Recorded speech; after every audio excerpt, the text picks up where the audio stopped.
Have you ever heard of Stockholm, Texas? The residents, mostly farmers, were all of Swedish descent. You won't find the town on a map anymore, only a historical marker. Here's Rick Diaz with today's Con Mi Gente. These days, there is not much traffic that goes over this stretch of highway. Once in a while, a car will meet a tractor.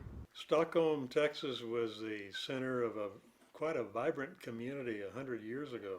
Stephen Vassberg's relatives were among the pioneers of Stockholm. My paternal grandfather, he bought land west of Lyford, and he came and he brought some of his children and they settled here. My maternal grandfather bought a hardware store in Lyford.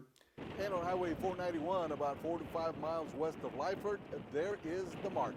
The Wallin Johnson and Matson Land Company started advertising land for sale, and they advertised in Swedish language newspapers in the Midwest and Canada.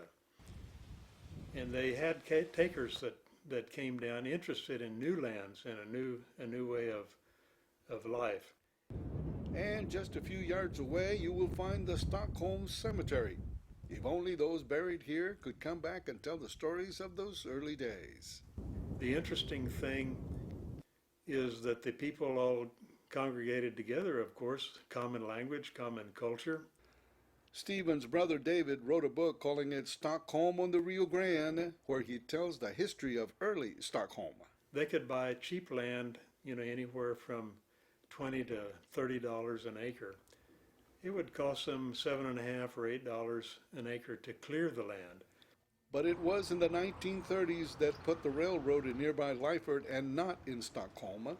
The Great Depression, floods, and the new generation moving away to find new lives. And gradually the community was down to just a dozen or more Swedes instead of the community that they had.